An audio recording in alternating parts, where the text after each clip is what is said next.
Assalamualaikum warahmatullahi wabarakatuh. Di sini saya Berliana Mori, sarjana terapan keperawatan tingkat 1, ingin menjelaskan tentang sistem reproduksi wanita.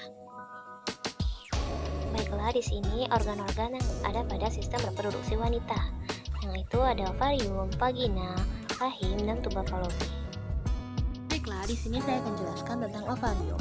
Ovarium yang pertama yaitu tempat pembentukan ovum, produksi hormon estrogen, serta progesteron. Terdapat folikel atau kantong. Lanjut yang kedua yaitu fibriae, menangkap ovum yang diovulasikan oleh ovarium. Ketiga, tuba fallopi atau ovidum. Panjangnya kurang lebih 10 cm. Tempat terjadinya fertilisasi atau pembuahan. Terdapat silia atau rambut halus untuk membantu pergerakan ovum. Kita lanjut keempat, yaitu uterus atau rahim, tempat tumbuh dan berkembangnya zigot. Memiliki 3 lapisan, perimeterium, melindungi uterus, myometerium, tersusun atas otot polos, kontraksi saat persalinan, endometrium, tempat pelekatan embrio, meluruh saat menstruasi. Lanjut, 5, yaitu serviks, penghubung uterus dengan vagina, dan jalan lahir bayi. Kita lanjut nomor 6, yaitu labia minora. Labia minora itu apa sih? Labia minora itu lipatan kulit tipis yang ada di sekitar vagina. Kita lanjut ke vagina. Vagina adalah alat kopulasi, jalan lahirnya bayi, tempat keluarnya darah menstruasi. Selanjutnya, kita akan bahas tentang siklus menstruasi dan kehamilan. Siklus menstruasi adalah rangkaian perubahan yang terjadi secara alamiah yang berulang pada sistem reproduksi perempuan, khususnya hidung telur dan rahim, yang memungkinkan terjadinya kehamilan. Siklus menstruasi mencakup siklus ovarium dan siklus uterus. Lanjut, menstruasi. Hormonnya FSH atau Follicle Stimulating Hormone dihasilkan oleh kelenjar pituitari atau kelenjar hipofisis di otak, memicu perkembangan folikel dalam ovarium. Lanjut, estrogen dihasilkan oleh folikel, memicu perkembangan sekunder pada wanita, memicu pembentukan endometrium atau penebalan rahim, produksi hormon LH. Lanjut, LH, luteinizing hormone, memicu pematangan ovum, ovulasi.